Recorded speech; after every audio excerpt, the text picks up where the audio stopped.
sahabat, bertemu lagi di channel Perjalanan Karina. Kali ini saya ingin berbagi cerita saat saya menjadi korban langsung dari gempa yang melanda Lombok Utara pada waktu tahun 2018 lalu. Saya akan berbagi cerita bersama dengan Rea Arela, sahabat tersayang saya. Ya pemirsa, gempa berkekuatan 7 pada skala Richter mengguncang Pulau Lombok, Nusa Tenggara Barat dan sekitarnya. Besarnya guncangan gempa membuat warga panik dan berlarian ke jalan. Bahkan adanya peringatan tsunami memaksa warga mencari tempat yang lebih tenang.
Indonesia Raya, merdeka, merdeka, hiduplah Indonesia Raya.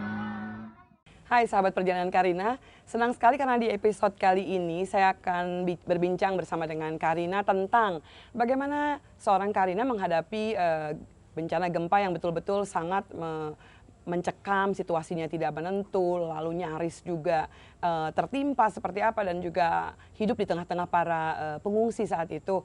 Apa yang didapat dari seorang Karina tentang sebuah pengalaman yang betul-betul pastinya tidak terduga. Dan itu luar biasa karena saat itu saya ingat sekali, saya telepon dia dan saya cuma mau pastikan bahwa dia baik-baik saja, dan ternyata jawabannya luar biasa. Dia bilang apa, mudah-mudahan HP gua nggak mati signalnya. Masih ingat?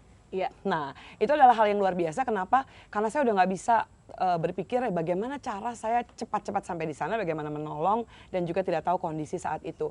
Tapi saat ini melalui Perjalanan Karina, kita akan bersama-sama melihat dan menyimak bagaimana seorang Karina bisa keluar menjadi orang yang out of trauma ya.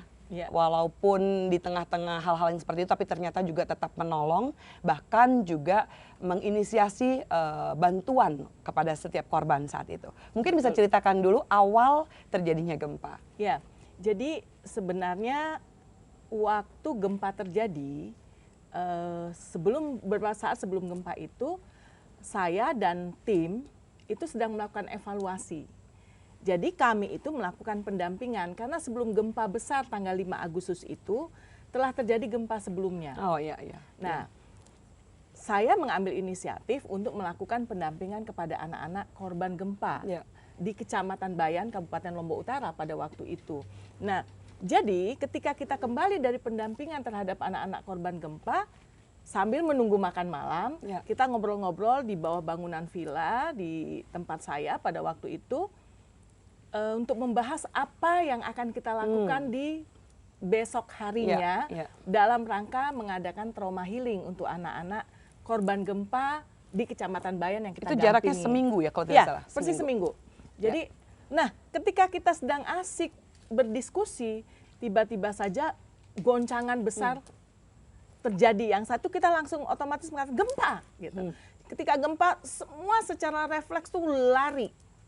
Nah, saya masih sempat berpikir untuk memastikan anak-anak yang ada bersama-sama dengan saya, tim itu juga lari gitu. Saya bilang, Keisha keluar, Linda lari, semua gitu. Sehingga akhirnya saya lah yang terakhir keluar.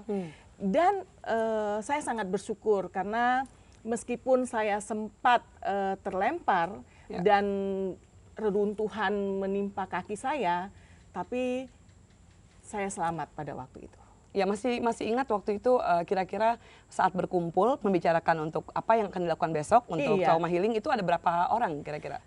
Kita ada sekitar tujuan orang ya ketika itu ada tim waktu itu. Itu tepatnya jam berapa waktu kejadian?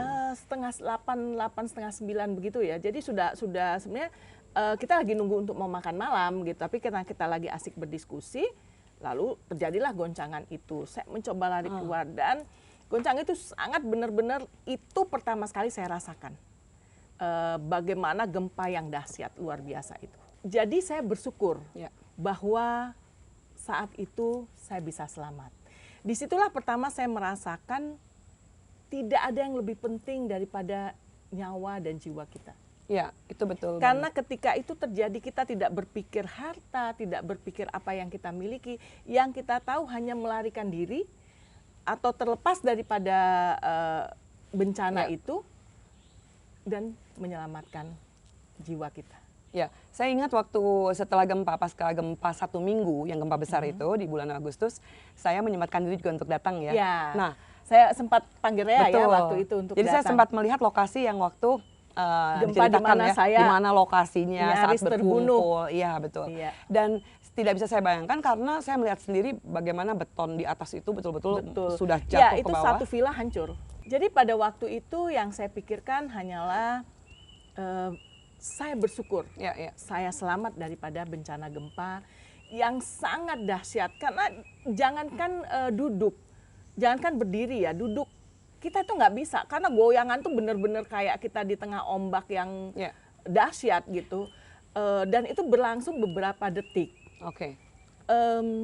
Kemudian kami sempat lari, berusaha karena kita takutkan waktu itu akan tsunami ya, karena kan lokasinya dekat pantai gitu. Nah, kalau tidak salah 10 kilo itu ya, sekitar 10 kilo ya dari pantai. Sangat dekat dari pantai, sebenarnya nggak sampai 10 kilo. Tapi ketika kita itu akhirnya kita tidak terjadi tsunami, langsung kembali. Nah, ketika kembali itulah di halaman di samping villa villa saya waktu itu saya lihat masyarakat sudah berkumpul gitu. Karena memang mungkin dilihat bahwa dari semua villa, kan kebetulan kita ada 3 villa ya, saya punya 3 villa itu, 2 itu rubuh, yang 1 itu luar biasa masih utuh gitu.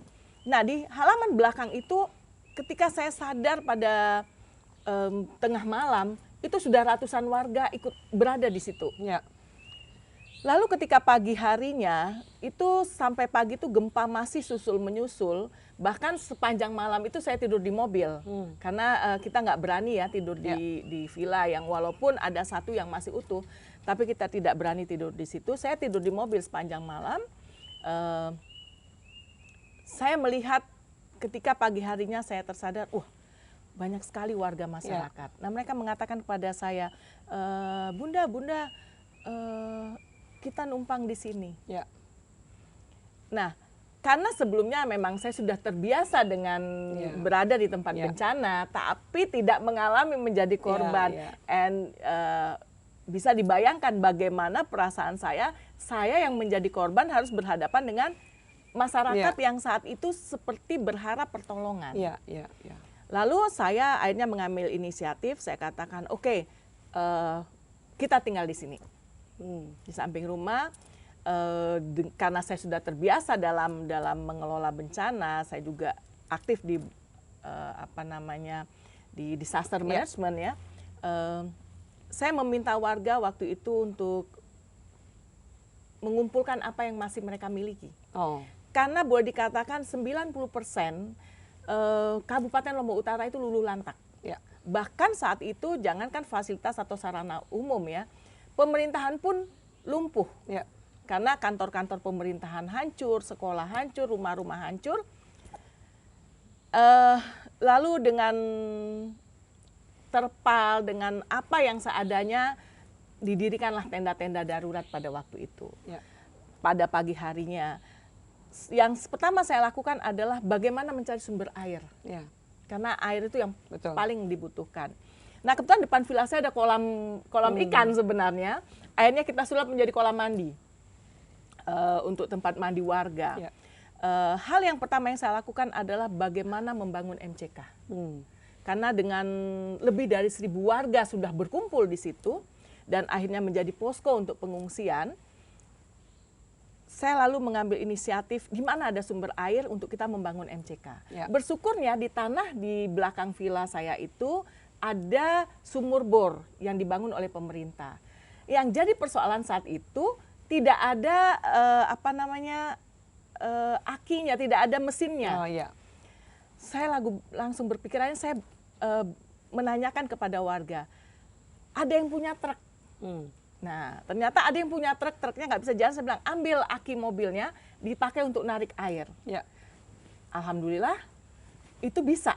ya, Gitu, air keluar dan kita tampunglah di bak ikan saya tadi itu. Oh, oke, Jadi kita ya. tampung situ, langsung kita dirikan MCK. Saya menghubungi teman-teman saya, termasuk Rea ya waktu itu untuk bisa datang ke Lombok. Saya juga langsung transfer dana ke Bali untuk mengirimkan beberapa sembako atau Bantuan-bantuan, apapun ya. yang dibutuhkan saat itu sebelum menunggu dari sahabat-sahabat atau kawan-kawan saya membantu gitu. Hanya sayangnya ketika bantuan pertama sampai itu langsung dijarah. Oh, Jadi oke. lucu juga karena memang hampir semua kecamatan di Kabupaten Lombok Utara itu luluh lantak. Ketika bantuan datang karena pelabuhan ada di Kecamatan Pemenang, begitu keluar dari kapal langsung dijarah oleh serbu langsung. masyarakat di Pemenang. Mereka, bunda, kita juga perlu. Akhirnya saya pikir ya sudahlah, mereka juga membutuhkan pada waktu itu. Nah, akhirnya ada teman saya juga mulai mengirimkan bantuan, kita tampung, kita berdayakan beberapa pengungsi pada waktu itu untuk membuat dapur umum, untuk membuat fasilitas-fasilitas lain, kita buat musola dan lain sebagainya secara sederhana, secara darurat. Kemudian saya menghubungi Dr. Maria dari Omni, Rumah Sakit Omni, yang akhirnya mengirimkan tim kesehatan. Dan kita sangat terbantu dengan tim kesehatan dari Omni, dari Rumah Sakit Omni di Jakarta waktu itu, yang mengirimkan tim dokter, perawat, para medis, semua dengan fasilitas obat-obatan yang sangat dibutuhkan pada waktu itu. Jadi dalam waktu 1 kali 24 jam itu yang dipikirkan adalah masalah bagaimana warga tetap mempertahankan dan survive ya, untuk juga mengingat apakah masih ada barang-barang yang bisa dikumpulkan. Betul. Lalu kedua, sumber air harus ditemukan. Iya. Kemudian MCK karena mengingat itu udah ribuan orang. Betul. Dan ada anak-anak kecil juga ya di situ. Iya. Bahkan saya dengar juga cerita di situ ada sepasang suami istri yang istrinya baru melahirkan. Benar ya, sekali di detik itu gitu. ya. Iya. Itu menarik sekali. Nah, itu yang memang banyak suka duka pada waktu itu, dan hampir 2 bulan saya mengelola pengungsian itu. Ya. Jadi kita memberi makan 1.800-an warga waktu itu ya. Kita buatkan dapur umum dan saya banyak dibantu juga oleh sahabat-sahabat, teman-teman, termasuk Rea jadi membantu saya untuk mengatasi anak-anak ya waktu itu dengan mengadakan trauma healing untuk anak-anak. Itu sangat luar biasa. Hanya disitulah saya belajar bahwa ketika kita memang terpanggil untuk dunia kemanusiaan itu kita kadang lupa bahwa sebenarnya saya kan juga korban. Iya, betul. Ya, saya juga korban, saya kehilangan banyak hal, kehilangan bangunan villa, kehilangan secara materi ada yang hilang. Bahkan mungkin sangat luar biasa kehilangan saya pada waktu itu karena villanya baru jadi ya. Tetapi waktu itu yang ada di pikiran saya adalah bagaimana menolong warga ini supaya tetap bisa hidup, bertahan dengan kondisi yang ada. Yang saat itu sangat memprihatinkan karena kan lebih dari 500 jiwa terbunuh karena menjadi korban dari gempa di Lombok Utara pada waktu itu. Itu yang terdeteksi di Lombok Utara ya? Iya. belum 500 lagi lebih. hal-hal lain. Dan yang paling parah adalah di kecamatan di mana saya tinggal waktu itu, yaitu di Kecamatan Karena memang Kayangan. dekat sekali dengan pusat gempa ya. Betul sekali dekat pusat gempa. Dan waktu itu yang terpikir setelah masa 3 hari sampai 1 minggu pertama, itu kan sudah terpikir bahwa ternyata bantuan sudah mulai ada dan lain-lain, karena banyak teman juga. Iya betul. Ya kan, karena karena kamu benar-benar karena saya sudah terbiasa Ya, dengan sudah dunia terbiasa. kemanusiaan, jadi lebih mudah untuk menggalang menggalang bantuan dari terutama sih dari teman-teman dekat yang selama ini bekerja sama dengan yayasan yang saya buat. Padahal sebelumnya warga yang mengungsi saat itu di lapangan sebelah villa itu betul-betul tadinya nggak saling tahu dengan kamu ya, keberadaan kamu. Ya, karena betul, karena saya kerja ya? baru di situ ya. Betul, Jadi saya baru di situ, saya baru mengadakan pendampingan untuk korban gempa sebelumnya gitu. Dan saya bersyukur akhirnya sedikit banyak saya bisa ada untuk mereka pada waktu itu. Ya, karena memang yang dibutuhkan bukan sekedar bantuan, tapi ada seorang yang mungkin membuat mereka jadi lebih percaya bahwa it's okay, ini nggak apa-apa kok, ini oke kok, begitu ya. Nah, itu yang terberat sebenarnya, Re. Bagaimana ketika kita menjadi korban dan kita juga sedang meratapi kehilangan banyak hal, tapi ya, kita baik harus secara encourage. materi, secara mental juga saya sempat trauma dengan gempa itu gitu. Walaupun saya melakukan pendampingan di Nepal, di gempa di Merapi waktu itu. Jadi di berapa banyak tempat, bahkan tsunami di Aceh saya ada. Tapi ketika itu terjadi ke diri kita sendiri, itu benar-benar sangat luar biasa sekali ya, gitu. Jadi benar waktu saya cuma berpikir, Tuhan, apapun yang saya punya saya akan berikan buat warga. Karena waktu dengar orang berkeluh kesah, kita lihat di televisi, kita lihat di berita-berita yang ada, kita pasti hanya berpikir, aduh kasihan banget gitu ya. Kita mesti gimana, ngapain gitu. Tapi beda sekali waktu kita ada di mengalaminya. tengah-tengah. Jadi ketika kita mengalaminya itu, di situ kita memang merasakan bahwa tidak ada yang penting di dunia ini selain bagaimana kita melihat kasih Tuhan dalam hidup kita gitu. Apalagi ada kesempatan, diberi kesempatan hidup, itu jadinya sesuatu yang sangat-sangat mahal ya. Sangat. Jadi di situ saya merasakan bahwa kasih Tuhan itu luar biasa. Dan saya juga melihat bahwa tidak ada yang lebih berharga sebenarnya. Selain bagaimana kita mempersiapkan kehidupan kita untuk kematian. Iya, betul. Karena itu betul-betul datang yang tiba-tiba ya. Beda dengan kondisi waktu mungkin kita dalam kondisi yang sakit. Kita berarti ternyata kita ada prepare ada treatment persiapkan. Tapi hal ini betul-betul bahkan di tengah-tengah satu sikap waktu kamu lagi mau bantu gitu ya, tiba-tiba malah jadi Jadi korban.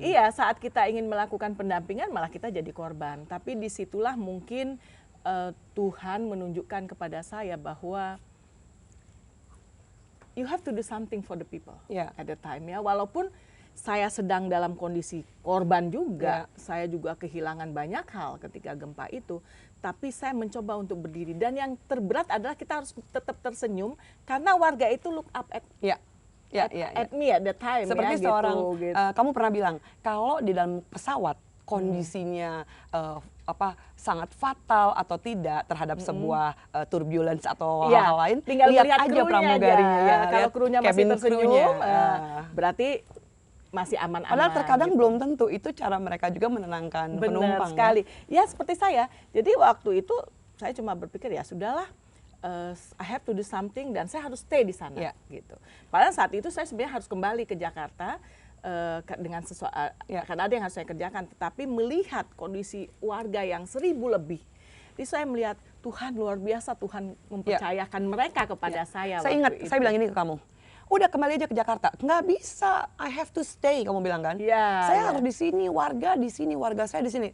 Aku jujur nggak ngerti yang kamu maksud itu apa, keadaannya seperti apa. Aku hanya tahu kan yang aku kenal kamu. Jadi aku bilang, kamu mesti balik dong ke Jakarta, udah cepetan aja kan penerbangan masih bisa. Saya masih ingat ya. Memang benar. Nah, bahkan anak saya itu yang nyaris juga menjadi korban kan udah kembali duluan ke Jakarta, itu ngotot harus pulang, balik, Mami balik, kita balik ke Jakarta, udah tinggalin di sini.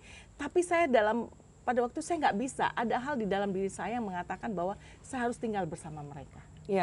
Akhirnya itu pilihan saya sampai 2 bulan lebih saya mendampingi mereka di posko pengungsian yang saya bangun waktu itu. Nah, yang saya juga ingin tahu bagaimana kamu mengelola atau dengan beberapa kelompok mungkin ya, yang bagaimana mengelola atau memanage para warga yang di dalam pengungsian untuk bagaimana mereka menerima bantuan, bagaimana mereka memetakan tempat tinggal mereka masing-masing di tenda-tenda yang dari bantuan, bagaimana memanage, karena kan tidak mudah untuk memanage orang dalam kondisi panik, kondisi trauma, kondisi sedih, juga frustrasi. Nah, bagaimana, kenapa saya lihat waktu saya datang itu sangat teratur ya, saya lihat ya.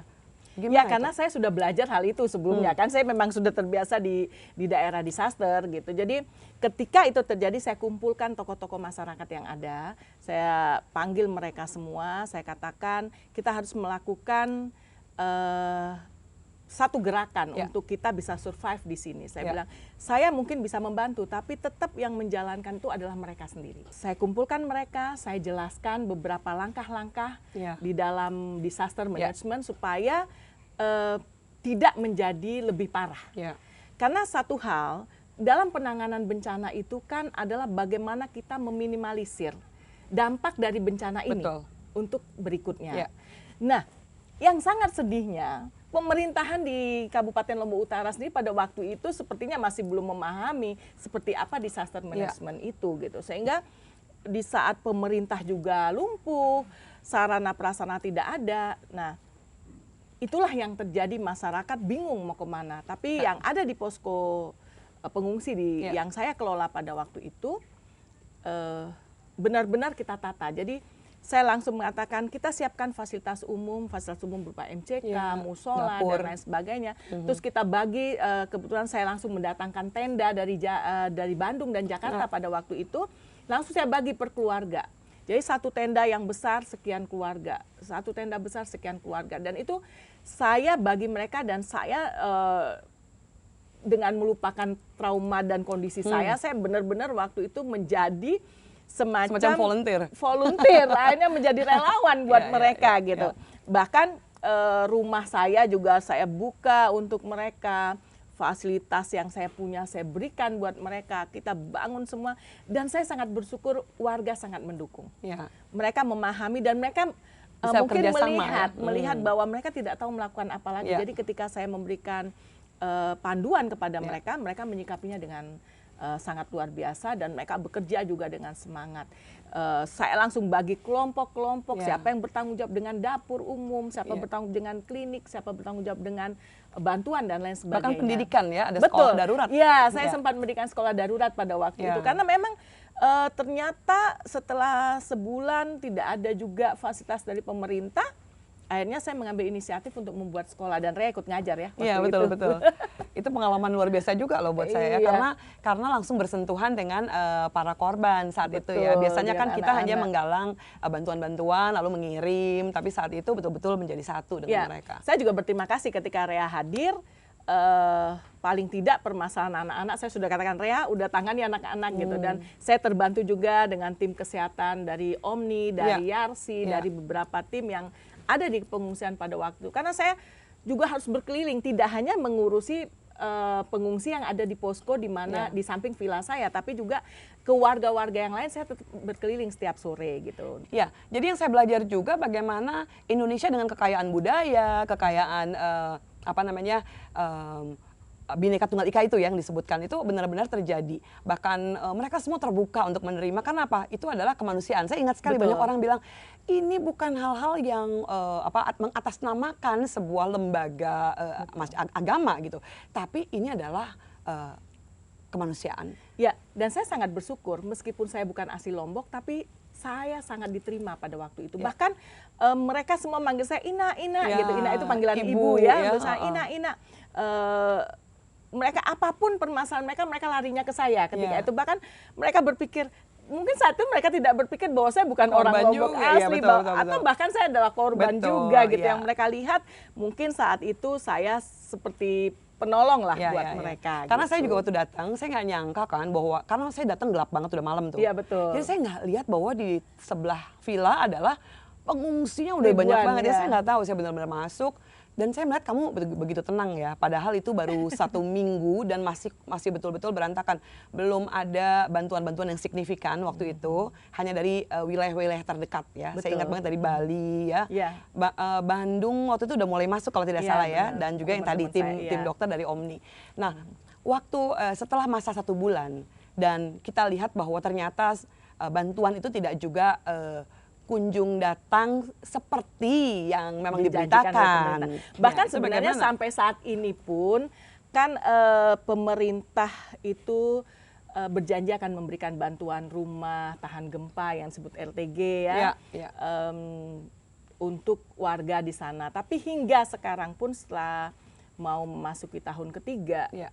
pasca gempa itu belum terselesaikan juga dengan baik. Jadi sampai saat ini realisasinya betul-betul jauh daripada apa yang Jauh yang diberitakan. diharapkan, ya betul. Walaupun presiden sendiri sudah datang langsung ke sana, menteri bahkan dari berbagai lembaga, kementerian, bahkan lembaga-lembaga negara udah hadir di sana ketika gempa itu terjadi. Tapi hingga tahun ketiga ini permasalahan itu belum selesai.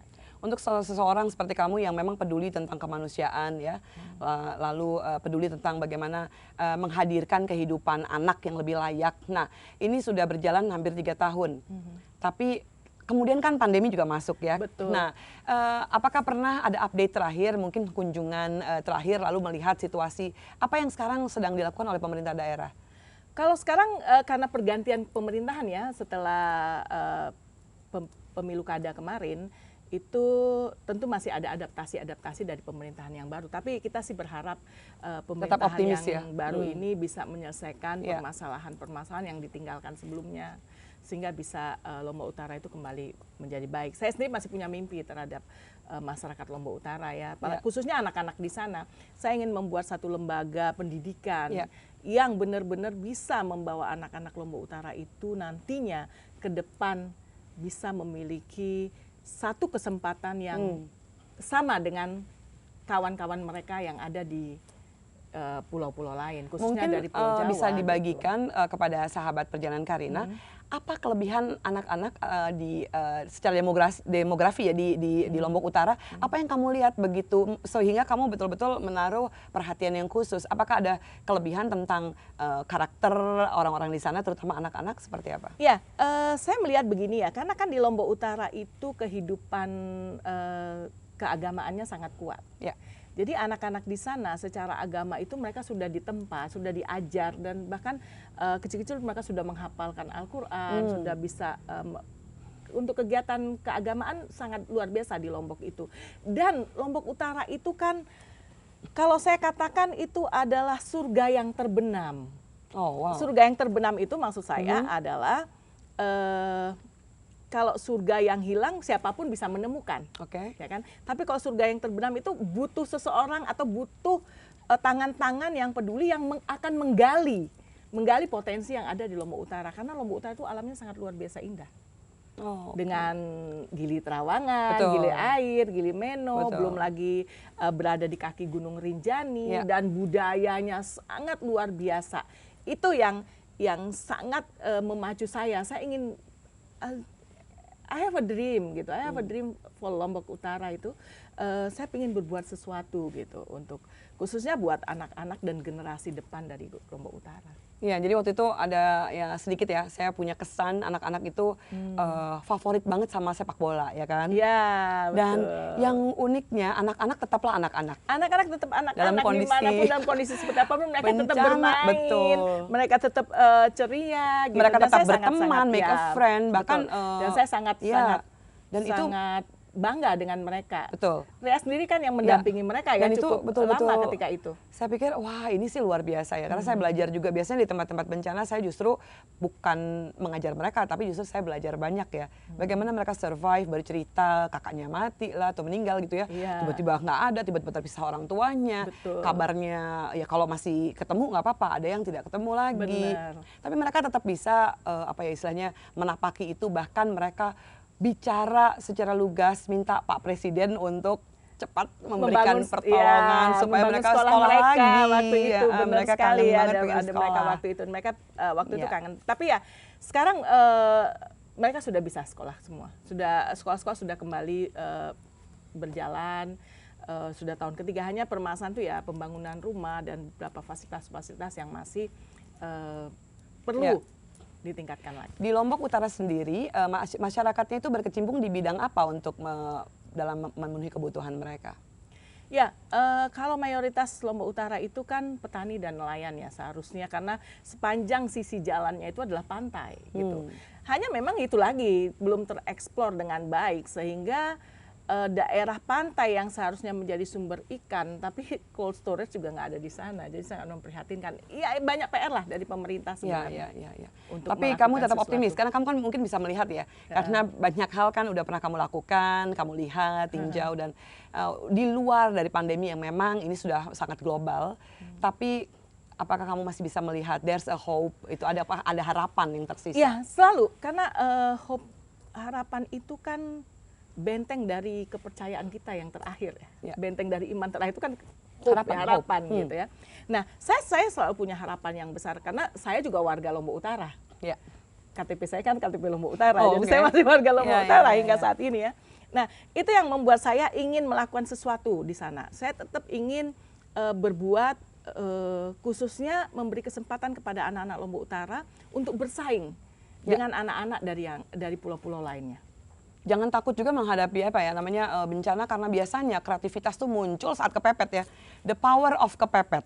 Bener banget, setuju banget. Karena waktu itu saya juga alami sendiri. Jadi ketika saya menjadi korban, tapi saya harus tampil bahwa saya harus terlihat baik-baik saja. Sementara diri saya sendiri pun sedang tidak baik-baik saja pada waktu itu gitu. Tapi ada hal yang menggerakkan ya. Ya, Nah, panggilan mungkin karena saya sudah itu panggilan. mendedikasikan hidup saya untuk dunia kemanusiaan, sehingga ketika saya pun menjadi korban, I have to do something to help. Gitu. Ada trauma? Awalnya benar masih ada. Jadi gini, ketika saya kembali ke Jakarta, ada meeting dengan beberapa teman-teman saya. Jadi ketika meja bergoyang, saya udah langsung kayak refleks begitu itu. Ini apa nih? gempa gitu ya. Iya. Tapi kemudian ya lambat laun saya bisa menerima itu karena memang ya saya bersyukur diberi kekuatan khusus oleh Tuhan gitu, diberikan kemampuan khusus oleh Tuhan, dan saya sangat disayangi oleh Tuhan sehingga saya bisa spreading gitu, membagikan bagaimana Tuhan tuh sayang sama kita gitu. Jadi kasih sayang Tuhan yang saya terima itu saya spreading ke mereka gitu, ke siapapun lah gitu. Khususnya di masyarakat di Lombok. Saya percaya saat ini juga masyarakat Lombok Utara terutama sedang menyaksikan perjalanan Karina. Saya yakin banget itu, karena di sebelah saya ini juga tokoh atau seorang tokoh yang betul-betul peduli bukan saja kepada keadaan waktu gempa, bahkan sebelum itu terjadi pun sudah punya misi untuk menolong anak-anak di keadaan gempa sebelumnya. Nah, karena itu mungkin secara khusus Ina Karina mungkin mau memberikan sebuah pesan atau encouragement setelah gempa sekitar 2 tahun kemudian masuk masa pandemi, dan ke depan ini juga kita tidak tahu lagi seperti apa. But there is hope still, we have hope, right?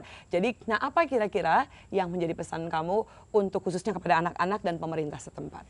Ya, untuk anak-anak saya di Lombok Utara, saya rindu sama mereka, sangat rindu sama mereka, dan saya berharap kalian semua juga baik-baik saja, dan nanti kita sama-sama saat saya kembali ke Lombok Utara juga saya ingin berbuat sesuatu untuk mereka, khususnya anak-anak di Lombok Utara. Jangan pernah patah semangat. Juga buat warga Lombok Utara, Lombok Utara memiliki kekayaan potensi yang luar biasa. Budaya kerjasama, budaya gotong royong. Mari jadikan budaya gotong royong itu menjadi kekuatan kita untuk bangkit. Apapun itu, baik pasca gempa maupun pandemi saat ini. Percayalah dengan kerjasama, dengan gotong royong, dengan budaya kita yang saling membantu, saling ada untuk satu dengan yang lainnya, kita pasti akan bangkit. Dan untuk pemerintahan Lombok Utara, saya percaya pemerintahan yang sekarang ini akan mampu lebih baik lagi menata setiap sisi-sisi daripada pemerintahan itu untuk benar-benar berdaya guna dan bermanfaat bagi warga gitu. Jadi kita tinggalkanlah semua perbedaan-perbedaan gitu, tapi mari kita sama-sama maju, karena bencana itu adalah ujian dari Tuhan bahwa kita dianggap kuat dan mampu menghadapinya. Dan saya percaya bahwa masyarakat Lombok Utara adalah masyarakat yang luar biasa. Ya, itu tadi obrolan-obrolan kita yang luar biasa dengan seorang Karina yang di saat gempa tanggal 5 Agustus 2018 tidak saja menjadi penyemangat atau motivator bagi orang-orang di sekitarnya yang tertimpa gempa, tapi juga salah satu korban sebetulnya. Tapi lihatlah, panggilan seseorang itu membuat dia lebih peduli dan tidak mempedulikan siapa, bagaimana keadaannya, tapi bagaimana untuk menolong orang lain sehingga memiliki kesempatan atau hope, sehingga mereka tidak lagi berputus asa. Karena tadi seperti dikatakan, bencana seringkali dari perspektif yang berbeda, bencana dianggap sebagai sebuah aib, kesialan dan lain-lain. Tetapi di perspektif yang lain, kita percaya bahwa bencana justru menunjukkan kekuatan yang dipercayakan Tuhan untuk kita bisa melaluinya.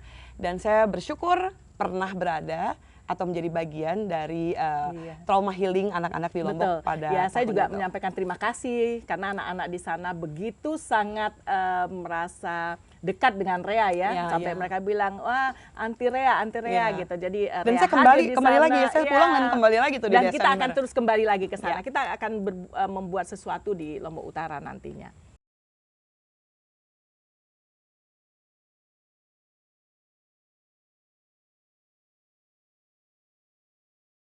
Sekali lagi terima kasih karena saya sudah menjadi bagian dari perjalanan Karina di saat menghadapi situasi yang tidak menyenangkan atau bencana.